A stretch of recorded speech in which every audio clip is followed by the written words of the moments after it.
नमस्कार, आप देख रहे हैं द पब्लिक वर्ड। मैं सुभाष चौधरी हूँ। दुनिया के प्रमुख उद्योगपति माइक्रोसॉफ्ट कंपनी के मालिक बिल गेट्स ने आज भारत के प्रधानमंत्री नरेंद्र मोदी से मुलाकात की और यह मुलाकात बेहद खास रही।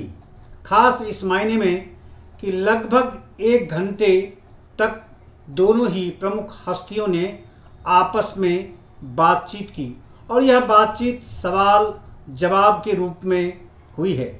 इस बातचीत को सीधा प्रसारित भी किया गया। आप में से बहुतों ने ज़रूर देखा होगा।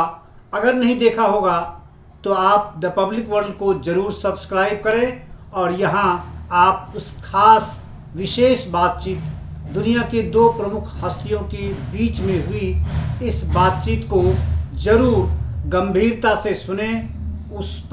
उसमें बहुत कुछ बातें सीखने के लायक भी है, जानने के लायक भी है और आने वाले समय में क्या फ्यूचर कोर्स होने वाला है देश और दुनिया का, टेक्नोलॉजी की दृष्टि से या फिर अन्य पहलुओं की दृष्टि से, उसको आपको समझने में आसानी होगी। तो बिल गेट्स ने सबसे पहले अपनी बातचीत की शुरुआत G20 से लेकर की। प्रधानमंत्री ने G20 के प्रारूप को लेकर चर्चा की और G20 में खासकर आर्टिफिशियल इंटेलिजेंस का किस तरह से उपयोग किया गया। उसके बाद बिल गेट्स की रुचि थी कि भारत में हेल्थ सेक्टर में, स्वास्थ्य के क्षेत्र में जो डिजिटल रिवॉल्यूशन आपने लाया वह कैसे लाया, आखिर टेक्नोलॉजी का उसमें अधिकतम उपयोग आपने कैसे किया, कैसे एक बड़े शहर, देश की राजधानी दिल्ली के बड़े अस्पताल को गांव के सुदूर ऐसे पहाड़ी पठारी इलाके जो बिल्कुल बैकवर्ड प्लेस पर गांव है, वहां के छोटे अस्पतालों को या एक तरह से कहें छोटे क्लिनिक को उसके साथ कैसे आपने जोड़ा और कैसे बड़े डॉक्टरों के साथ टेली मेडिकल कंसल्टेशन का नाम आपने सुना होगा, आप में बहुतों ने उसका उपयोग भी किया होगा, उसमें कैसे उपयोग किया गया है। चर्चा महिलाओं को टेक्नोलॉजी की दृष्टि से उसको टेक्नोलॉजी फ्रेंडली कैसे बनाया जाए और कैसे उसका सदुपयोग करे महिला आने वाले समय में अपने जीवन के उत्थान की दृष्टि से और समाज के उत्थान की दृष्टि से, विभिन्न प्रकार के प्रोफेशंस में उनका उपयोग वो कैसे करे, इस मुद्दे पर भी सवाल बिल गेट्स ने किया। बहुत लंबी फहरिस्त मुझे लगा कि बिल गेट्स सवालों का लेकर प्रधानमंत्री से आज मिले थे और संभवतः वो इस बात के लिए तैयार होकर आए थे कि आज उनसे लंबी चर्चा करेंगे। कोविड में जो हालात बने थे दुनिया में और भारत ने कैसे उस हालात से स्वयं को बाहर निकाला और दुनिया के देशों की अपेक्षा भारत में उसका असर अपेक्षाकृत कम कैसे दिखा, कैसे लोग यहाँ स्वस्थ रह पाए, कोविड से बच पाए, इसको लेकर भी चर्चा की, ये भी उन्होंने जाना। उसके बाद एग्रीकल्चरल रिवॉल्यूशन की बात भी उन्होंने कही, ये सवाल भी उठाया कि कैसे टेक्नोलॉजी का आप उपयोग कर रहे हैं। इंडस्ट्रियल रिवॉल्यूशन को लेकर भी प्रधानमंत्री नरेंद्र मोदी ने अपनी बात बताई, उनका जो अपना विजन है और जो वर्तमान में उन्होंने एक्सपेरिमेंट किया है उसको लेकर क्या गवर्नमेंट में व्यवस्था की है, इस पर भी चर्चा की।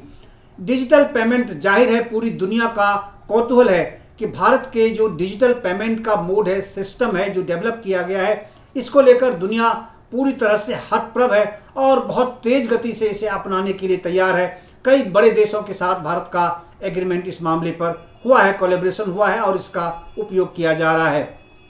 इस पर भी बिल गेट्स ने विस्तार से बातचीत की, उनसे जानना चाहा और प्रधानमंत्री ने उनको बताया। आर्टिफिशियल इंटेलिजेंस के उपयोग की बात पर काफ़ी चर्चा हुई और इसका क्या असर पड़ रहा है आम नागरिक के जीवन पर, कैसे उनका जीवन सुघर हो रहा है, सुविधाजनक हो रहा है, इस पर भी चर्चा प्रधानमंत्री ने की और खुलकर आज दोनों के बीच में बातचीत हुई। उसके बाद क्लाइमेट चेंज को लेकर चर्चा हुई क्योंकि इनके और तत्कालीन प्रेसिडेंट यूएस के बराक ओबामा और बिल गेट्स तीनों के बीच में कुछ चर्चा इस मुद्दे पर हुई थी, लेकिन बात आगे बढ़ी नहीं। उस पर भी आज बिल गेट्स ने कुछ सवाल किए और प्रधानमंत्री ने अपनी चिंता जाहिर की और कहा कि G20 में जो चर्चा हुई है उसमें कुछ उम्मीद जगी है, कुछ लोगों ने अपना टारगेट तय किया है और उसको लेकर काम करना भी शुरू कर दिया है। आगे उनका ग्रीन एनर्जी पर भी सवाल था। बिल गेट्स ने पूछा कि हाइड्रोजन फ्यूल पर आप क्या करने वाले हैं, क्या कर रहे हैं, न्यूक्लियर एनर्जी को लेकर आप क्या कर रहे हैं। इस पर प्रधानमंत्री ने बताया बहुत छोटे छोटे उदाहरण देकर कि कैसे वो इन चीज़ों को अपने देश में अडॉप्ट करने की दिशा में कदम आगे बढ़ा रहे हैं। स्टार्टअप को प्रमोट करने की दृष्टि से, उसके बाद रिसाइकलिंग ऑफ वेस्ट से संबंधित भी बिल गेट्स ने सवाल किए। आज उनके सवालों में बड़ी ज़बरदस्त विविधता थी। एक मैं ये कह सकता हूँ कि एक जर्नलिस्ट की भांति उन्होंने उन सारे सवालों को आज प्रधानमंत्री के सामने रखा और प्रधानमंत्री से विस्तार से चर्चा की। चर्चा ये कह सकता हूँ मैं, इसमें कोई अतिशयोक्ति नहीं कहने में, कि बहुत ही सकारात्मक चर्चा थी, रचनात्मक चर्चा थी और इन्फॉर्मेटिव भी थी, जिसको लेकर हम सबको जरूर सुनना चाहिए। उसके बाद कार्बन एमिशन पर भी सवाल उठे। उन्होंने, बिल गेट्स ने स्वयं कहा अपने सवाल में कि बड़े देश उत्सर्जन करते हैं, ज़्यादा से ज़्यादा एनर्जी का उपयोग कर रहे हैं और कोयला का उपयोग करते हैं, एनर्जी ज़्यादा उनको चाहिए विकास के लिए। तो ऐसे में भारत की भूमिका क्या होगी आने वाले समय में, कैसे इन चीज़ों से निपटेंगे, क्योंकि भारत पर ज़्यादा बोझ पड़ता है। उसके बाद इनोवेशन को लेकर जो यंग जनरेशन को इसमें प्रोत्साहित किया जा रहा है, इसको लेकर भारत सरकार ने क्या कुछ प्रारूप तैयार किया है, क्या उनकी नीतियों में बदलाव किया है और कैसे उन्होंने एक कॉर्पस फंड का गठन किया है, खास करके यंगस्टर्स को, यंग चैप्स को, यंग टेक्नोलॉजिस्ट को स्टार्टअप की क्षेत्र में प्रमोट करने की दृष्टि से नए इनोवेशंस के लिए। उसके बाद ग्रीन जीडीपी पर भी सवाल किया बिल गेट्स ने, और विकसित देश होने के सारे पैरामीटर्स किस तरह के हैं उस पर प्रधानमंत्री ने साफ शब्दों में कहा कि जो भी विकसित देश हैं और आज जो विकसित होने का पैरामीटर तय किया गया है वो सभी के सभी एंटी क्लाइमेट हैं, जिसे कि उसको इको फ्रेंडली बनाने की ज़रूरत है। उसके बाद वेजिटेरियन मील्स पर चर्चा हुई, मिलेट को यानी मोटे अनाज की परंपरा को और आगे बढ़ाने पर भी चर्चा हुई, इससे संबंधित भी सवाल बिल गेट्स ने किया। और उसके बाद प्रधानमंत्री ने लगे हाथों बिल गेट्स के निजी जीवन पर भी कुछ सवाल किए। बिल गेट्स ने अपने जीवन के कुछ अनछुए पहलू भी प्रधानमंत्री से शेयर किए हैं, जो आपको इस इंटरव्यू में अवश्य सुनने को मिलेगा। उन्होंने अपने बचपन से लेकर उनकी अपनी पढ़ाई, छात्र जीवन और तकनीकी विकास को लेकर उन्होंने क्या क्या कैसे कैसे किया, किस तरह से पढ़ाई की, कैसे वो आगे बढ़े और किस तरह से फिर माइक्रोसॉफ्ट जैसी दुनिया की जानी मानी कंपनी, सबसे बड़ी कंपनी की स्थापना उन्होंने कैसे की और उसके बाद उसका क्या असर पड़ा। दूसरा, प्रधानमंत्री ने उनसे पूछा कि आपकी सबसे खास बुक कौन सी किताब है जिसका सबसे अधिक असर बिल गेट्स के जीवन पर पड़ा है। तो उन्होंने उस किताब के बारे में भी बताया। The better angels of our natures, इस नाम से एक बुक है जिस बुक की उन्होंने चर्चा की। आपको इस इंटरव्यू में सुनने को मिलेगा। आप भी इस किताब को अगर चाहें तो खरीद कर आप पढ़ सकते हैं। और उसके बाद खेल पर चर्चा हुई, प्रधानमंत्री के जीवन की बात की, आप कैसे इतना री एनर्जाइज रहते हैं, कैसे इतना काम आप कर पाते हैं। तो इन सारे विविध विषयों पर चर्चा हुई है दोनों बड़े लोगों के बीच में, खासकर बिल गेट्स जैसे प्रमुख उद्योगपति जिन्होंने दुनिया को एक अलग तकनीकी का रास्ता दिखाया और आज भी पूरी दुनिया लगभग उन्हीं पर आधारित है, उनके बताए हुए राह पर चल रही है। तो उसको लेकर स्वाभाविक है चर्चा। और उस जैसे व्यक्ति, उतनी विशेषज्ञता हासिल करने वाला व्यक्ति जब किसी प्रधानमंत्री का इंटरव्यू एक तरह से लेता है, उनसे जब इंटरेक्शन करता है, उनसे जब विभिन्न विषयों पर सवाल खड़ा करता है, तो उसका जवाब भी सुनना बड़ा रुचिकर होता है, बहुत इंटरेस्टिंग हो सकता है। तो इसीलिए मेरी आप सबसे गुजारिश है कि इस इंटरव्यू को जरूर आप सुने। नीतिगत उनसे मतभेद रखते हैं या उनके साथ रहते हैं, उनका समर्थन करते हैं, इसका कोई मायने नहीं होता इस प्रकार के इंटरव्यू की दृष्टि। अल्टीमेटली वो हमारे देश के प्रधानमंत्री हैं और बिल गेट्स, जिनसे हमारा कोई दुराव नहीं हो सकता, क्योंकि उन्होंने दुनिया को तकनीकी की दृष्टि से एक ऐसा रास्ता दिखाया है, एक ऐसी राह दी है उन्होंने जिस पर सदियों तक लोग चलते रहेंगे। और उनके बीच में ये बातचीत हुई है। आइए आपको सुनवाता हूं कि आखिर क्या सवाल उन्होंने किए हैं और प्रधानमंत्री नरेंद्र मोदी ने किस प्रकार से क्या जवाब दिए हैं। हम सब के लिए बहुत इंटरेस्टिंग है।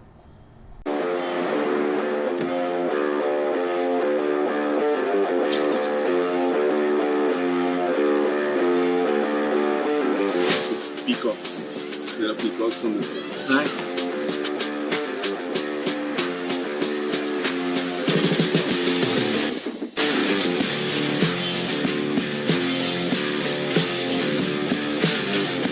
Morning. Great to see you. Welcome. Where did you get? I came into Hyderabad. Is it okay? Ready? No, thanks for making it work.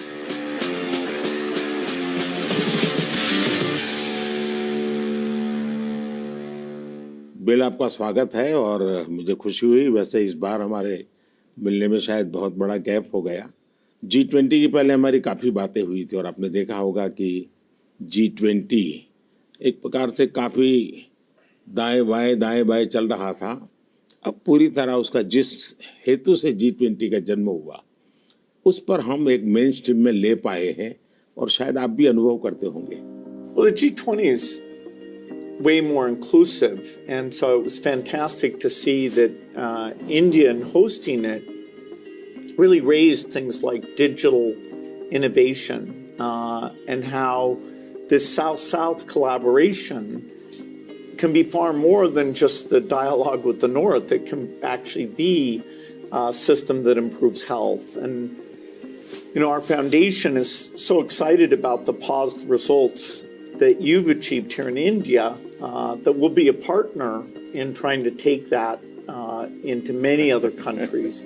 आपकी बात सही है। जब मैं इंडोनेशिया में भी G20 में गया था तो दुनिया के सभी देशों की क्यूरियोसिटी ये थी कि आपने ये डिजिटल रिवॉल्यूशन कैसे लाया है। और तब मैं उनको समझाता था, एक तो मैंने इस टेक्नोलॉजी को डेमोक्रेटाइज कर दिया है कि किसी की मोनोपोली नहीं रहेगी। ये जनता का होगा, जनता के द्वारा होगा और जनता में जो भी उभरती हुई टैलेंट इसमें वैल्यू एडिशन करेगी वो करती चलेगी, ताकि कॉमन मैन को भी टेक्नोलॉजी पर विश्वास पैदा होना चाहिए।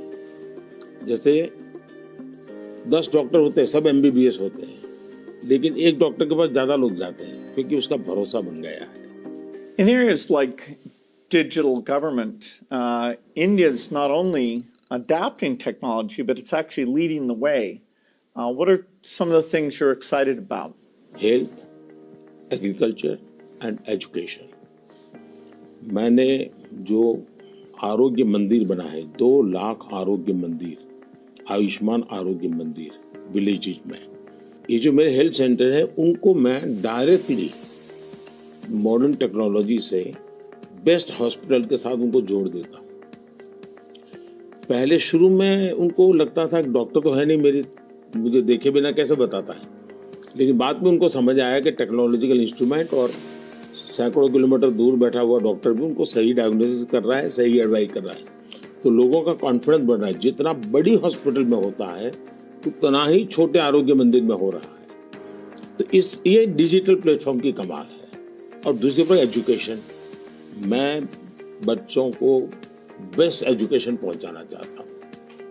टीचर की जो कमियां हैं उसको मैं टेक्नोलॉजी से भरना चाहता हूँ। दूसरा, बच्चे का इंटरेस्ट विजुअल में है, स्टोरी टेलिंग में है, तो उस प्रकार के कंटेंट बनाना, उस दिशा में मैं काम कर रहा हूँ ताकि बच्चों को लगना चाहिए। और मैंने कुछ सर्वे किया, मैंने देखा बच्चों को बड़ा मजा आ रहा है। मेरे यहाँ एग्रीकल्चर में भी मैं बहुत बड़ा रिवॉल्यूशन ला रहा हूँ और मैं माइंडसेट बदलना चाहता हूँ। In one of the themes I think India brings to technology is that it should be available for everyone, actually lifting up those who need it the most. जब मैं दुनिया में डिजिटल डिवाइड की बात सुनता था, मैं कहता मेरे देश में मैं सब कुछ नहीं होने दूंगा कि डिजिटल डिवाइड हो।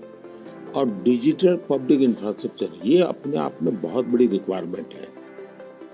आज मेरे यहाँ गांवों तक मैं ये डिजिटल फैसिलिटी पहुंचाना चाहता हूँ। तो मुझे लगता है वो बहुत बड़ा टारगेट ग्रुप है। महिलाएं तुरंत नई चीजों को स्वीकार करती है, ये मेरा अनुभव है मेरे देश में। उनके अनुकूल कौन सी चीजें मैं टेक्नोलॉजी में ले जाऊंगा तो वो एकदम से एक्सेप्टेबिलिटी बनती है। मैंने एक कार्यक्रम लिया है, नमो ड्रोन दीदी।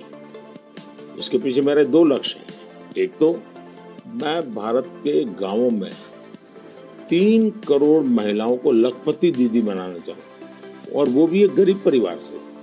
तो मैं एक साइकोलॉजिकल चेंज करना चाहता हूँ। ये छोटी छोटी चीजें नहीं, बड़ी चीजें करनी है। दूसरा, गांव में महिलाएं मतलब यही काम करेगी, भैंस को चराएगी, गाय को चराएगी, दूध दोहेगी, नहीं, मैं उसके हाथ में टेक्नोलॉजी देना चाहता हूँ। मैं साइकोलॉजिकल चेंज लाना चाहता हूँ। गांव के सब लोगों को लगना चाहिए कि ये हमारे गांव को बदल रही है। एग्रीकल्चर को मैं आधुनिक बनाना, वैज्ञानिक बनाना, ये जरूरत मैं देखता हूँ। और उसी लिए मैंने ड्रोन दीदी का, और बहुत सक्सेसफुल चला। मैं ड्रोन दीदी से इन दिनों बातें करता हूँ, उनको इतनी खुशी है, वो कहते हैं हमको साइकिल चलाना नहीं आता था, आज हम पायलट बन गए, हम ड्रोन चला रहे हैं। सोचने का तरीका बदल गया है।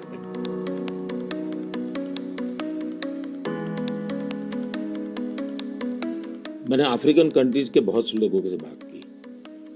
मैंने उनको कहा कि मैं इसमें आपकी मदद करने को तैयार हूँ, क्योंकि ये सबको समान अवसर देता है और डेमोक्रेटाइज, ये उसका मेन पॉइंट है, उसको नहीं छोड़ सकते आप। अब आपने देखा होगा कोविड में दुनिया सर्टिफिकेट नहीं दे पा रही थी। मेरे यहाँ मुझे वैक्सीन लेना है तो मैं कोविन ऐप पर जाकर के कितने डिस्टेंस पर मुझे मिलेगा, कौन सा टाइम स्लॉट मिलेगा, और मेरा सर्टिफिकेट भी मुझे within fraction of second मिल जाता था। और कोविन मैंने ओपन सोर्स कर दिया था, कोई भी उसका उपयोग कर सकता है। तो ये मेरा होगा, उसका कारण डिजिटली बहुत लाभ हुआ है मेरे देश में। और हम शायद जो इंडस्ट्रियल रिवॉल्यूशंस हुए, फर्स्ट सेकंड, हम पीछे रह गए क्योंकि हम गुलाम थे।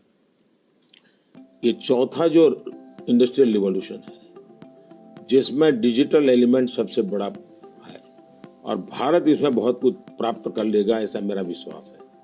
Yeah, I think the key point is that the digital infrastructure just gets keeping richer. You know, a lot of people know about the identity system and the digital payment systems, and that the government, by taking virtually all the government payment programs now and digitizing those, that alone saved a lot of money, and it created access on a more equal basis.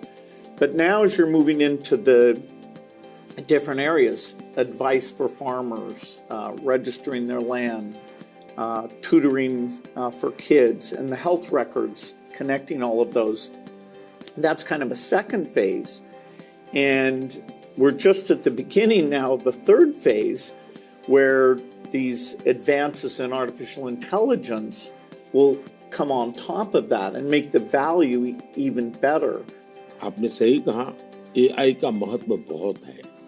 और मैं तो कभी कभी मजाक में कहता हूँ, हमारे देश में माँ को आई बोलते हैं, माता को बहुत से राज्यों में भाषा बोलते हैं आई। अब मैं कहता हूँ हमारे यहाँ बच्चा पैदा होता है तो आई भी बोलता है, AI भी बोलता है। वो इतना एडवांस हो गया है।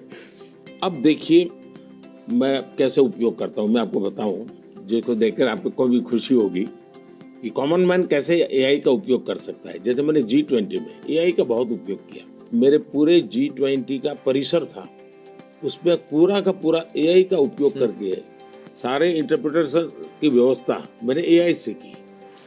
मैंने मेरे सभी ड्राइवर्स को मोबाइल फ़ोन पर ऐप डाउनलोड करवा दिया, उसके साथ बैठे हुए गेस्ट उनको करवा दिया।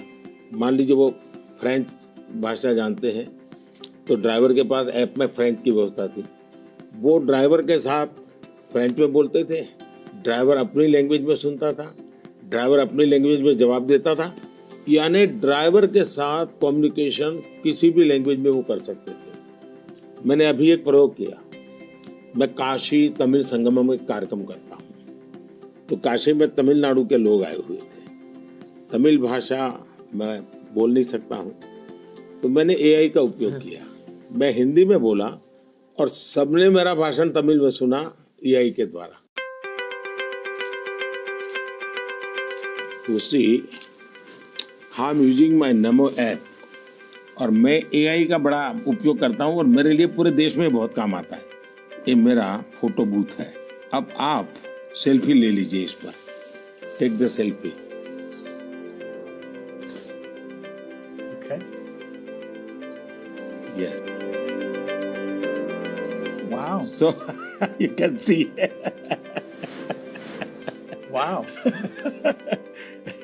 Not only this, since last 20 years, मेरे साथ आपके जितने भी फोटो होंगे, जितने भी मेरी फोटो होंगे, 20 साल की, सारे इस पर आ जाएंगे।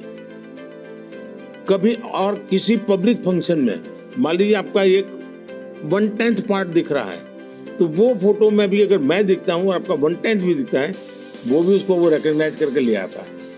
तो आज टेक्नोलॉजी का कैसे उपयोग हो सकता है, और मैं मानता हूँ कि इस प्रकार के प्रयोग हमें वैल्यू एडिशन करते हैं। अब पहले क्या होता था, मैं कहीं जाता था, कोई फोटो मांगता था, देते थे।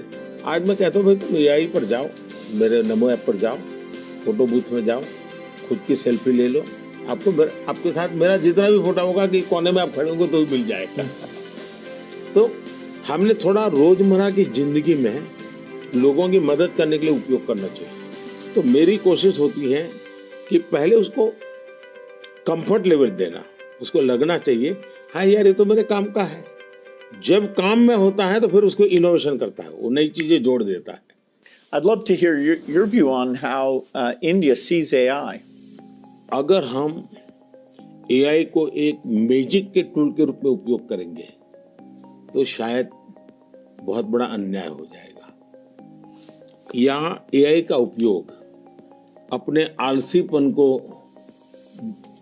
बचाने के लिए मैं करता हूं कि भाई मुझे किसी को चिट्ठी लिखनी है, मैं ड्राफ्ट नहीं करूंगा, मैं ChatGPT को कह दूंगा कि मेरी चिट्ठी ड्राफ्ट करके दे दो, तो ये गलत रास्ता है। मुझे तो ChatGPT के साथ कंपटीशन करना चाहिए, मैंने उसके साथ लड़ाई लड़नी चाहिए कि नहीं तुम ठीक नहीं कर रहे हो, तुम ये शब्द की जगह ये क्यों नहीं लाए, तो मैं AI से आगे जाने की कोशिश करूं। अब जैसे हमारे यहाँ बहुत सारी लैंग्वेजेस हैं, बहुत सारी बोलियां हैं, मैं AI को कहता हूं आप इन बोलियों को पकड़िए। मेरे एस्ट्रोनॉट्स को इंट्रोडक्शन के लिए गया था, तो हमारे एस्ट्रोनॉट्स किस प्रकार से काम करने वाले थे, तो रोबोट से मैं बात कर रहा था। मैंने रोबोट से काफी बातें की और मैंने देखा कि मैं अलग अलग टोन में बोलता था, थोड़ा लहजा बदल के बोलता था, और मैं देख रहा था कि वो मुझे प्रॉपर रिस्पॉन्ड कर रहा था। फिर मैंने उसका नाम बदल करके पूछने की कोशिश की, तो फिर उसने रिस्पॉन्ड नहीं किया। तो मैंने कहा आपका AI, मैंने 3 मिनट 4 मिनट बात किया, अभी तक वो मेरी आवाज को रिकॉग्नाइज नहीं कर पाया। जब तक मैं उसका नाम नहीं बोलता हूँ वो मुझे रिस्पॉन्ड नहीं कर रहा।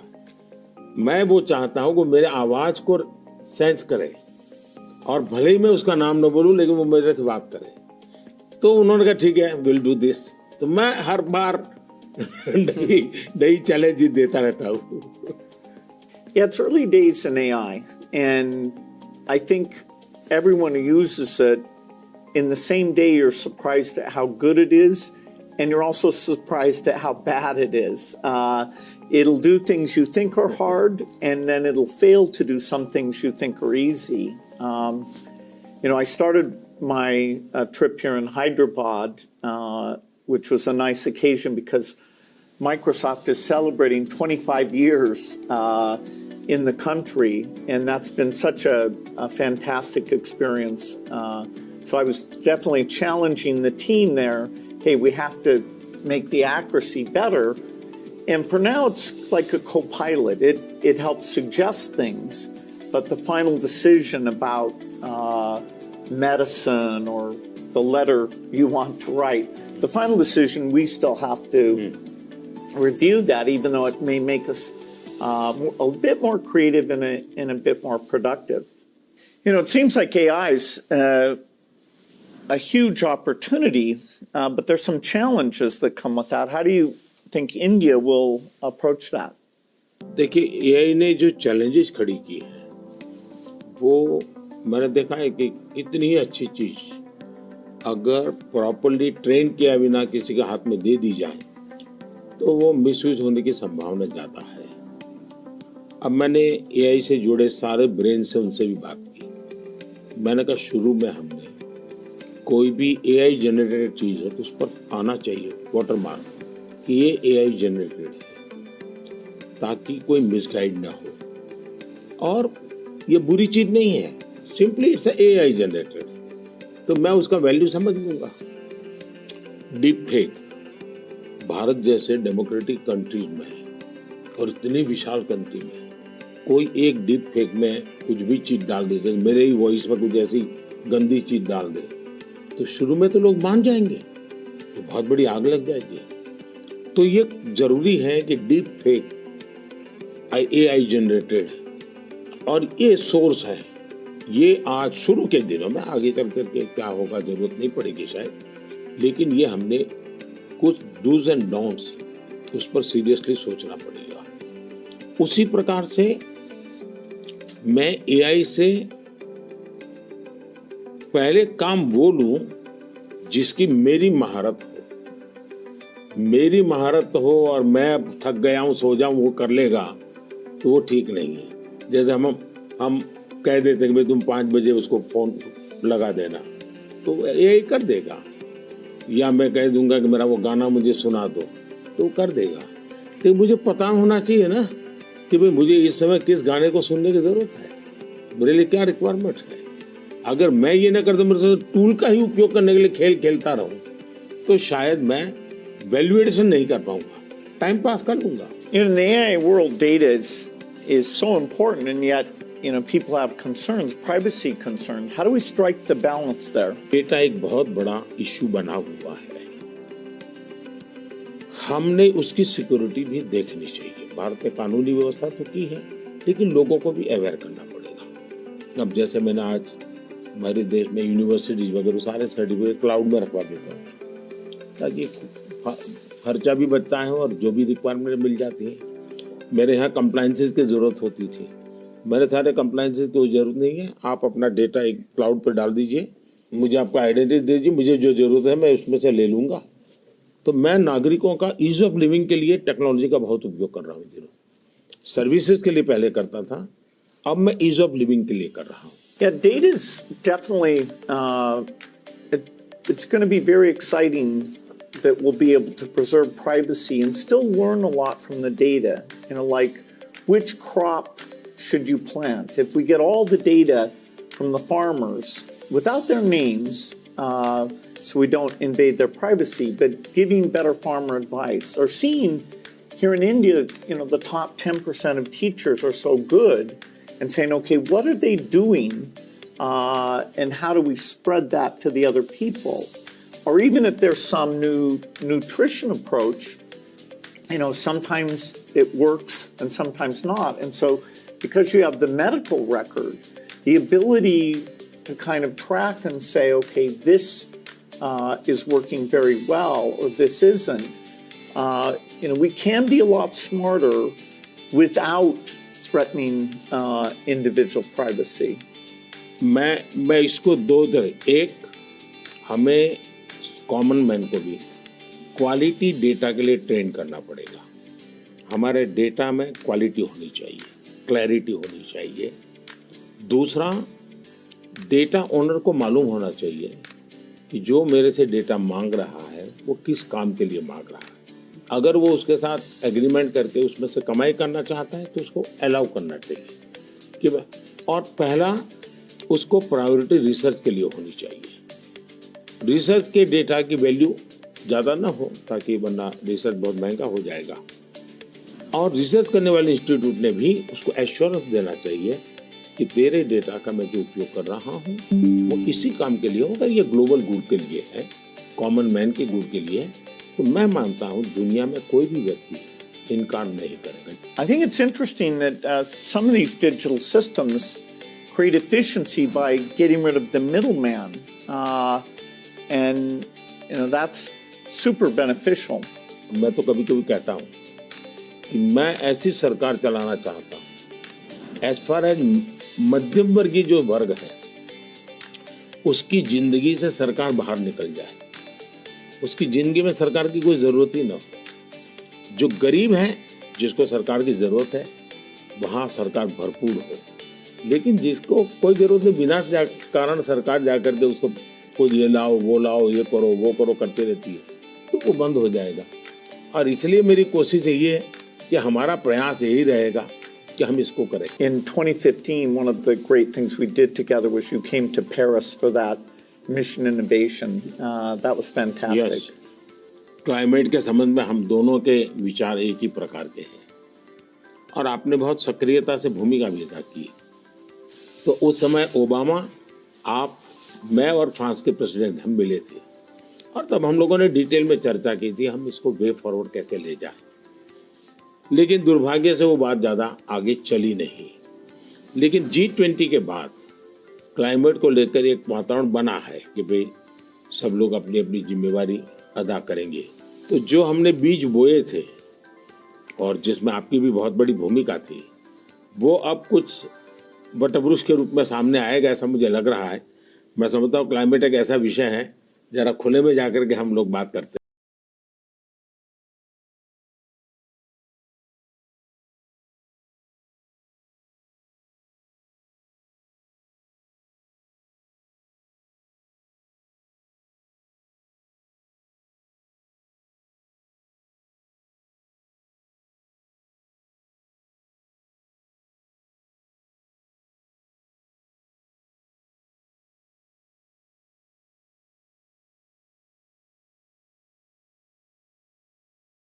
कर रहे थे भारत, मुझे बहुत खुशी है कि हम रिन्यूएबल एनर्जी के क्षेत्र में बहुत तेजी से आगे बढ़ रहे हैं। सोलर एनर्जी, विंड एनर्जी, हम काफ़ी काम, हम न्यूक्लियर के अंदर काफ़ी तेजी से आगे बढ़ना चाहते हैं। उसी प्रकार से ग्रीन हाइड्रोजन को हम बहुत तेजी से आगे बढ़ना चाहते हैं। मैं तमिलनाडु में था तो हमने एक हाइड्रोजन से चलने वाली बोट मैंने वहाँ से रवाना की, जो काशी में मेरे जो टूरिस्ट आते हैं उनके लिए ये एनवायरनमेंट फ्रेंडली, पॉल्यूशन फ्री ये बोट काशी से अयोध्या के लिए चलाने के लिए मैंने सोचा है, ताकि क्लीन गंगा की मेरी जो मूवमेंट है उसको भी मदद मिलेगा, एनवायरनमेंट कॉन्शियस सोसाइटी के लिए भी वहाँ से एक मैसेजिंग होता रहेगा। Well, India brings to the climate change a rich history of caring about the environment. How do you see connecting those? हमारे यहाँ रीयूज, रिसाइकल ये हमारे नेचर में है। अब देखिए ये जो जैकेट है ये रिसाइकल मटेरियल का है, लेकिन ये रिसाइकल मटेरियल की भी विशेषता है। इसकी विशेषता ये है, जो टेलर के यहाँ कपड़े के टुकड़े निकलते हैं ये सारा वेस्ट इकट्ठा किया हुआ है, फिर जो पुराने कपड़े हैं उसको भी इसमें लिया हुआ है, और 30-40% वेस्ट प्लास्टिक बोतल को लिया हुआ है, और उन सबको रिसाइकल करके ये कपड़ा बना है। Yeah, the innovation both here in India and the world is coming along. Are the goals that we set, staying below 1.5 degrees, we probably will miss that. Even 2 degrees isn't going to be so easy. And the thing you and I really emphasized in Paris is the need for innovation. If the green approach can be made as cheap or cheaper than the old approach, then the adoption will be very good. If it's more expensive, it's not clear who's going to be willing to pay for that. Should the rich countries pay for that? It's not fair to tell India to slow down, building basic infrastructure just because the West had those emissions. But you'll have to have some adaptation, because there will be some warming, particularly which farmers will have to take into account. मुझे लगता है कि हमने 2-pronged strategy की तरफ जाना चाहिए। एक तो है इनोवेशन, और इनोवेशन में हमारी जो रिक्वायरमेंट्स हैं वो क्लाइमेट फ्रेंडली कैसे हो, नेचर फ्रेंडली कैसे हो, उसमें इनोवेशन हो। भारत ने अभी अपने इस बजट में 1 लाख करोड़ रुपए का कॉर्पस फंड बनाया है, और यंग जनरेशन को हमने कहा है कि आप इनोवेशंस के लिए आइए, 50 साल तक इंटरेस्ट फ्री लोन हम देंगे और आप इनोवेशन कीजिए। 1 लाख करोड़ रुपए का जो अपकमिंग टेक्नोलॉजीज है, फ्यूचरिस्टिक टेक्नोलॉजी है, उस पर आप रिसर्च करिए, इनोवेशन कीजिए। तो मैं एक तरफ उनको प्रोत्साहित करूँ, लेकिन दूसरी एक बात है जिसको गंभीरता से ले, और ये वो लाइफस्टाइल।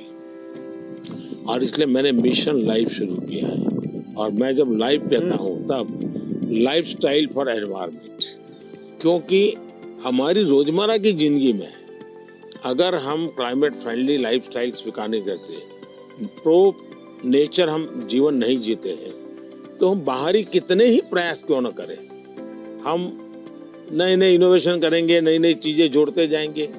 हम अपनी जिंदगी को ऐसी कैसे बनाए? अब हमारा मुसीबत क्या है? हमारा प्रगति का आंक क्या? तो भाई कौन सा देश कितना स्टील उपयोग करता है, कौन सा देश पर कैपिटल कितना एनर्जी कंज्यूम करता है, उसके आधार पर उस देश की इकोनॉमी में जा। अगर ये पैरामीटर रहेंगे तो फिर वो इलेक्ट्रिसिटी कंज्यूम करने के लिए कोशिश करेगा, स्टील कंजम्पशन की कोशिश करेगा, फिर स्टील उत्पादन के लिए लगेगा, तो स्टील उत्पादन में कार्बन का प्रॉब्लम करेगा। मतलब हमने हमारी सोचने के तरीकों बदलना पड़ेगा। जब सोचने के हमारे पैरामीटर, जिंदगी के पैरामीटर, प्रगति के पैरामीटर हमने क्लाइमेट फ्रेंडली बनाने चाहिए। आज हमारे प्रगति के सारे पैरामीटर एंटी क्लाइमेट है। बिजली कंजम्पशन के आधार पर प्रगति नापी जाती है, स्टील कंजम्पशन के आधार पर प्रगति नापी जाती है। Yeah, I've been interested in your discussions about green GDP.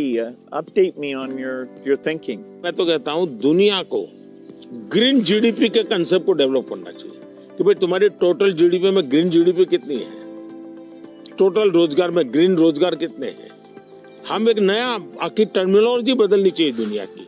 तो मैं समझता हूँ कि समस्या का समाधान हो सकता है, लेकिन अगर मैं कहूँगा मैं तो जितना उपयोग करता हूँ करूँगा, मैं तो इतनी बिजली उपयोग करूँगा, मैं इतना पानी बर्बाद करूँगा, मैं ये करूँगा। Now, getting consumers involved in this, where they prefer the product that's the clean product when they're buying a car,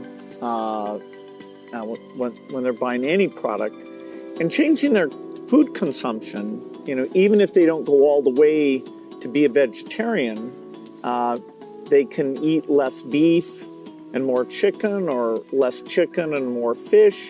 You know, they can moderate quite a bit, and you know, we know that also has some health benefit as well. Not only that, मैं तो कहता हूँ vegetarian में भी सोचने की improvement जरूरी है। वेजिटेरियन में जैसे मिलेट, मैं यूएन के साथ मिलकर के मिलेट ईयर मनाया। मिलेट का फायदा यह है कि एक तो बिल्कुल बंजर भूमि में मिलेट पैदा होता है, मिनिमम पानी चाहिए, कोई फर्टिलाइजर नहीं चाहिए, और ये सबसे उत्तम प्रकार का फूड है, ये सुपर फूड है। अगर हम मिलेट को प्रमोट करते हैं तो वेजिटेरियन होने के बावजूद भी बहुत सी चीजें हैं जो ज्यादा नुकसान करने वाली है, उसमें भी अगर मिलेट पर शिफ्ट करते हैं तो बहुत फायदा हो सकता है। Yeah, when I was in Odisha, they were talking about how millet had been popular a long time ago, and then it came out of favor, and now there's a joint program with the foundation and the government. It's coming back up, and they even took me to some shops where the women were there showing these very nutritious, and actually they tasted good to me, millet crops. So that's a good message for the world. मैं देख रहा हूँ जी, millet में इतना बढ़िया production आना शुरू हो गया, अच्छी अच्छी कंपनियां मिलेट प्रोडक्ट में आ गई, और एक प्रकार से उसका वैल्यूएशन हो गया। और कॉमन अब फैशन हो गई। हमारे यहाँ 5 स्टार होटल में जाइए तो मिलेट का मेनू अलग देते हैं, नॉर्मल वेजिटेरियन फूड का मेनू अलग देते हैं, और ज्यादातर लोग मिलेट मेनू और उसके कारण मेरे छोटे किसान की इनकम भी बढ़ी है और पानी बहुत बचत हो रही है, तो बहुत बड़ा फायदा होने लगा है। Well, during the pandemic, you know, it was fantastic that the vaccines got invented, and India made a lot of those. Sadly, in many countries, the fear of vaccination and even rumors about vaccines became a big problem. And you had actually very little of that here in India. So I'm curious, how did you manage the communication, and why do you think it came out better here? बहुत ही बढ़िया सवाल आपने पूछा है। एक तो मैंने virus के खिलाफ ये लड़ाई जो है, ये हम सबकी है, ये लोगों को प्रशिक्षित करने पर बल दिया। ये वायरस वर्सेस गवर्नमेंट नहीं है, ये लाइफ वर्सेस वायरस की लड़ाई है। ये पहली मेरी फिलॉसफी थी। दूसरा, मैं डे 1 से कम्युनिकेट करने लगा सबसे डायरेक्ट, मेरे देश के लोगों से बात। मैं खुद सारे प्रोटोकॉल पब्लिकली फॉलो करने लगा, सब चीजें पब्लिकली मैं उदाहरण के रूप में जाने लगा लोगों के सामने। फिर मैंने कहा भाई ताली बजाओ, थाली बजाओ, दिया जलाओ। हमारे देश में इसकी बड़ी मजाक करने के प्रयास हुआ, लेकिन मुझे लोगों को विश्वास में लेना था कि भाई हमें ये लड़ाई साथ लड़नी है। जब ये विश्वास बन गया कि हमें अपनी जिंदगी बचानी है और औरों की जिंदगी बचे इसमें मदद करनी है, तो एक प्रकार से मास मूवमेंट बन गया। और उसके कारण मुझे बाद में जो भी चीज कहता था देशवासियों को, वो मुझे मदद करते। फिर मुझे क्वेश्चन नहीं करते थे कि मास्क लगाना चाहिए कि नहीं लगाना चाहिए, उनको लगता था। और लोग भी एक दूसरे को कहते थे मास्क लगाओ। तो ये जन आंदोलन बन गया। एंड डेमोक्रेटिक वे में डंडे से काम नहीं होता है। आप लोगों को एजुकेट कीजिए, उनको कन्विंस कीजिए और उनको साथ लेकर के चलिए। ये मेरा बहुत बड़ा अभियान रहा और उसके कारण मुझे वैक्सीन में बहुत बड़ी सभा, किसी ने मुझे रोका नहीं। आर्थिक रूप से मुझे बहुत बड़ा बोझ आया क्योंकि मुझे वैक्सीन बनाने में रिसर्च करनी थी, फिर विश्वास दिलाना था कि यही वैक्सीन चलेगी, कि मैं खुद सबसे पहले वैक्सीन लेने लगा। और मेरी 95 एज की मेरी माँ थी उस समय, मेरी माँ ने भी पब्लिकली वैक्सीन लिया, तो मैंने उदाहरण करके दिखाया, तो लोगों को भरोसा पड़ा कि भाई ये जिंदगी बचा सकती है। आने वाले दिनों में मैं सर्वाइकल कैंसर को लेकर के, खास करके बच्चियों के लेकर, मैं भारत में इस बार बजट में हमारी जो साइंटिस्ट हैं उनको बजट देना चाहता हूँ और मैं उनको कहना चाहता हूँ इसमें भी आप लोकल रिसर्च कीजिए, वैक्सीन बनाइए और बहुत ही कम पैसों में मैं मेरे देश की सभी बच्चियों का वैक्सीनेशन करूँ और किसी भी बच्ची को कैंसर की संभावना ही न रहे वो स्थिति पैदा करूँ। उस दिशा में इन दिनों में काम कर रहा हूँ। जब मेरी नई सरकार बनेगी तो मैं सबसे पहले उस दिशा में काफी पैसे रिसर्च में लगाना चाहता हूँ ताकि मेरी बच्चियों की जिंदगी बचे। मैं एक इंटरेस्टिंग बात बताना चाहता हूँ। सरदार वल्लभ भाई पटेल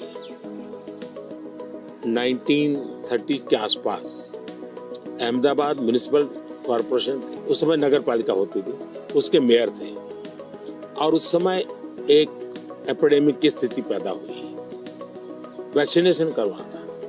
कुछ लोगों ने रिलीजियस कारणों से उस समय वैक्सीन लेने से मना कर दिया, रेजिस्ट किया। तो सरदार वल्लभ भाई पटेल ने बड़ा कड़ाई की और कंपल्सन किया कि भाई मुझे सारे की जिंदगी बचानी है। यानी ये रेजिस्टेंस दुनिया के हर देश में सदियों से चला आया रहा, लेकिन अगर उसको ओपन अप करके हम करें तो शायद ठीक हो जाता है। तो मैंने सुना है कि आप गुजरात स्टैच्यू ऑफ यूनिटी पर जा रहे हैं, आपने शायद उसके विषय में कुछ पढ़ा होगा, आपने जाने का कार्यक्रम बनाया है तो। No, I'm very much looking forward to that. You know, I understand it's quite grand, much bigger than the Statue of Liberty. So that'll be fun to see. And also to meet some of the women's groups there and hear how they've gotten involved in tourism or how they see all the work that they do. इसकी बड़ी interesting story है, background information मैं आपको देना चाहूंगा। सरदार वल्लभ भाई पटेल की विशेषता ये रही थी, भारत को एक करने में उन्होंने बहुत बड़ी भूमिका निभाई थी, यूनिटी में बहुत बड़ा रोल किया। तो मैं जब गुजरात का मुख्यमंत्री था, मैंने एक मास मूवमेंट शुरू की। मैंने लोगों को अपील की कि हर गांव से मुझे खेत में जो उपयोग किया है औजार, उसका लोहे का टुकड़ा चाहिए। हर गांव से एक लोहे का टुकड़ा चाहिए और वो चाहिए क्या, जिसका कभी न कभी खेत में औजार उपयोग किया है। तो हिंदुस्तान के 6 लाख गांवों से मैंने किसानों से लोहे का टुकड़ा इकट्ठा किया, उसको मेल्ट किया और उसका मैंने स्टैच्यू में उपयोग किया है। दूसरा, मैं हर गांव से मिट्टी लाया, उस मिट्टी का मैंने एक यूनिटी वॉल बनाया है। तो हिंदुस्तान के 6 लाख गांवों की मिट्टी उसमें है और मेरा उसके पीछे स्पिरिट है यूनिटी का। हमने इतने बड़े देश की विविधताओं के बीच में एकता कैसे बनानी, उसके लिए मैंने स्टैच्यू बनाया। और स्टैच्यू ऑफ लिबर्टी से ये डबल साइज का है, ये दुनिया का सबसे बड़ा ऊंचा स्टैच्यू और कम से कम समय में बनाया। Yeah, I hope they have a video of the construction because I'm always fascinated how do you assemble something like that. इसका पूरा एक मैंने किताब निकाला है, स्ट्रक्चरल इंजीनियरिंग का पूरा। Okay. फिर फाउंडेशन स्टोन से लेकर के अब तक टेक्नोलॉजिकल इंप्रूवमेंट कैसा हुआ, उसका डिटेल स्टोरी है, वीडियोग्राफी भी है और बुक फॉर्म में भी है। वो मैं अपनी टीम को बताऊंगा, वो आपको मिले, क्योंकि ये सच में, और मैंने सभी इंजीनियरिंग स्टूडेंट को वहाँ स्पेशली ले जाता था कि वो ये स्ट्रक्चरल इंजीनियरिंग का स्टडी करें कि इतना बड़ा काम कैसे हो रहा है, और वो बहुत ही उनका इंटरेस्टिंग था वो। अभी मैंने गुजरात में हिंदुस्तान का सबसे बड़ा सी केबल ब्रिज का उद्घाटन किया, हिंदुस्तान का सबसे बड़ा। तो मैंने इंजीनियरिंग स्टूडेंट को कहा तो वहाँ जाइए, उसका स्ट्रक्चरल इंजीनियरिंग का स्टडी कीजिए, क्योंकि मैं ये हमेशा इन चीज़ों में चाहता हूँ कि चीज़ें बना करके छोड़नी नहीं है, मैं उसमें इंस्टीट्यूशनलाइज करना चाहता हूँ, नई पीढ़ी को तैयार करना चाहता हूँ। So over our careers, technology's gotten so much better. I'm just curious in terms of your journey of using, PCs or phones or different types of software. Was there something that really drew you in, or what's that been like? एक तो मुझे पागलपन है technology का, खुद expert नहीं हूँ, मेरी क्यूरियोसिटी रहती है, बालक की जैसे रहती है वैसे रहती है।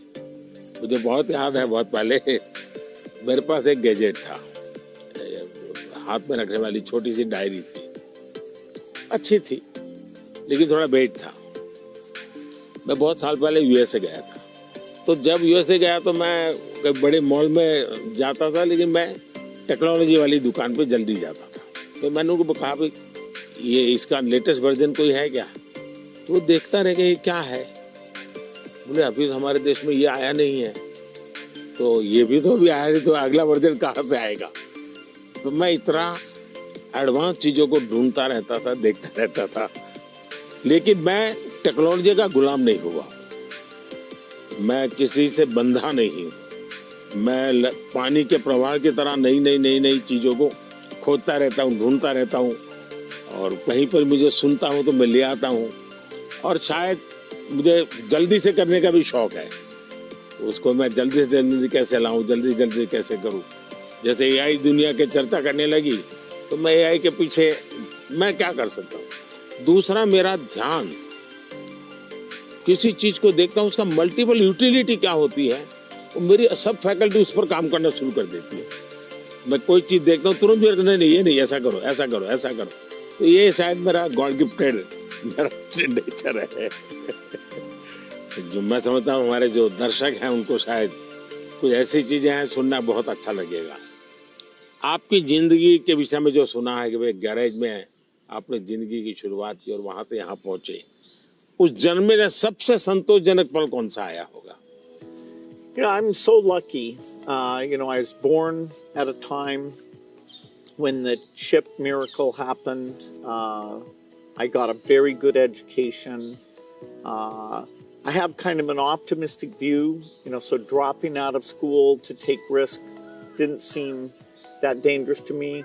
I have to say, though, the most exciting thing is when you see people using the technology. When you go into a classroom and you see people using it. In a certain sense, I always wanted software for my own curiosity, and that I could take courses online and all that, and to see that other people, not only does it work for them, but it's kind of empowering them. That's been very gratifying. We still have a lot of limitations, but in that event with all the Microsoft India employees, it was kind of a milestone to see, okay, what had been a dream now was a group of brilliant people taking it to the next level. कौन सी किताब होगी जिसने आपको बहुत प्रभावित किया होगा? Well, I think the one, and people are going to read one, is Steven Pinker wrote one called The Better Angels of Our Nature. If you learn about the world, you see all the shortcomings. Children are still dying, and it can actually, the more you learn, it can seem very bleak. But the truth is, we have made incredible progress. More children are surviving, and so we have to both be upset that it's not good enough, but also understand that incredible progress. And so I thought that book really captures that duality in a brilliant, brilliant way. One question I've always wanted to ask you is, you're one of the hardest working people ever. But I'm just curious, when you do want to relax, do you have a game or something that helps you to take time off? मेरे यहाँ relaxation auto pilot है और वो मेरे जिंदगी को मिली हुई एक स्पिरिचुअल प्रसादी है मेरे गुरुजनों से, जो मुझे बहुत बड़ी ऊर्जा देती है। काम ज्यादा कर सकता हूँ, करता हूँ, वो मेरा कोई फिजिकल एनर्जी के कारण है ऐसा मुझे नहीं लगता है, मेरे कमिटमेंट के कारण है। मेरे मन में हमेशा एक इमोशनल अटैचमेंट है कि जो मिशन मेरे सामने है मैं उसको जीता हूँ, मैं मिशन के लिए जुड़ जाता हूँ, जो इसलिए मुझे और कुछ दिखता नहीं है। तो एक तो ये वो कारण है। दूसरा, मेरा शरीर का ट्रेनिंग ऐसा हो गया, I can say body training. जैसे मेरी बहुत कम नींद है, मैं लेट नाइट तक काम कर सकता हूँ, मैं आज भी बहुत जल्दी उठ जाता हूँ और मैं हमेशा फ्रेश रहता हूँ। और ये कारण था मेरा, जब एक कालखंड था जब मेरा हिमालयन लाइफ था, तो उसमें एक हमारी परंपरा रहती थी, जो संन्यास्त परंपरा में ब्रह्म मुहूर्त में स्नान करना, तो करीब वो 3:20 3:40 के बीच में होता है सुबह मॉर्निंग में। तो मैं उन चीजों से बड़ा आदी बना हुआ था, तो मेरा बॉडी एक प्रकार से ट्रेंड हो चुका है और इसलिए मुझे रिलैक्स करने के लिए कुछ एक्स्ट्रा किसी चीज की जरूरत नहीं पड़ती। और उसके कारण एक कमी भी है कि मैं कोई एक्स्ट्रा एक्टिविटी जानता भी नहीं हूँ, क्योंकि मैं इसी में लगा रहता हूँ, अपने काम में नया नया करता रहता हूँ। तो ये एक अच्छाई भी है, कमी भी है। Well, we've had fantastic partnership working together, and I see many opportunities to do even more. So look forward to talking again, whether it's the next time I'm here or hopefully I'll see you in Seattle sometime. मुझे बहुत अच्छा लगा और कई विषयों पर ऐसे गप्पे मारने का मौका मिला। वैसे भी जब भी मैं आपके साथ मिला हूँ, मैंने आपका काफी समय भी लिया है हमेशा, क्योंकि आप पूरी दुनिया घूमते हैं, आपके मन में गरीबों के लिए कुछ करना, न्यूट्रिशन में कुछ करना, एजुकेशन में कुछ करना, हेल्थ में करना, ये मैंने फील किया है कि आप मन से कमिटेड हैं। तो मुझे हमेशा लगता है कि आपके पास नए विचार होते हैं, नए, और आज भी आप नए विचारों के लिए उत्साहित होते हैं। आप आराम से जिंदगी गुजारना नहीं चाहते, तो इसलिए मुझे हमेशा आपके साथ बात करना अच्छा लगा है और मुझे हमेशा कुछ न कुछ जानने को मिला है, सीखने को मिला है। और मैं सोच भी नहीं सकता हूँ कि आपका राजनीति से कोई लेना देना नहीं है। मैं पूरी तरह राजनीति में डूबा हुआ व्यक्ति हूँ, लेकिन हमारे बीच में ऐसी वेवलेंथ है कि हम दोनों अगर साल में 4-6 बार नहीं मिलते तो कभी महसूस होती है। लेकिन आज आए, आप समय निकाला, मुझे बहुत अच्छा लगा। मैं आपका बहुत आभारी हूँ। Thank you. Thank you. Sir. Thank sir. Thank you. Thank you.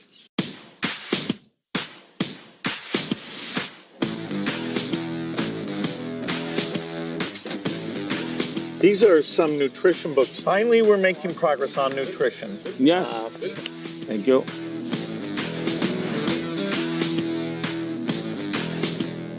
Tamil Nadu में तुटिकोटी, वहाँ पर ये मोती बनाते हैं और एक प्रकार से पर्ल सिटी के रूप में जाना जाता है। बहुत बड़ा काम वहाँ के फिशरमैन करते हैं। मैं गया था, मैंने सोचा आज आपको ये दिखाऊंगा भी और आपके लिए ले जाऊंगा। Very generous. Thanks so much. Bharat में वैसे टेराकोटा एक बहुत पुरानी परंपरा है, लेकिन ये तमिलनाडु का आर्ट है। ये बहुत पॉपुलर होता है, मंदिरों में रहता है, घरों में भी रहता है, पूजा के लिए भी इसी प्रकार की विशेष चीज़ें बनाते हैं वहाँ। ये हैं पश्मीना स्क्राफ्ट है और ये हमारे यहाँ बहुत ही पॉपुलर है कश्मीर में। ये केसर है, ये भी कश्मीर का है। सारा किसानों का ये पूरा वैल्यू एडिशन होता है और बहुत ग्लोबली एक्सपोर्ट होता है। ये हमारे यहाँ वोकल फॉर लोकल मेरा एक मूवमेंट चल रहा है और दूसरा मेरा 1 डिस्ट्रिक्ट 1 प्रोडक्ट को मैं बहुत प्रमोट कर रहा हूँ। मैं कहीं भी विदेश जाता हूँ, मेहमानों को कुछ देना है तो किसी डिस्ट्रिक्ट के लेकर जाए, उस डिस्ट्रिक्ट के लोग प्राउड फील करते हैं। ये दार्जिलिंग चाय है, ये नीलगिरी चाय, और मैंने देखा आपने चाय पे चर्चा की। That was fun. Yeah. और ये सारी 1 डिस्ट्रिक्ट 1 प्रोडक्ट में बहुत ही पॉपुलर हो रहा है आजकल। तो मैं चाहूँगा ये सब आपको, मेरी यादें आपके साथ रहे। Yes, you're very generous. I look forward to that. It'll remind me of Thank you. our time together. Thank you. Thank you.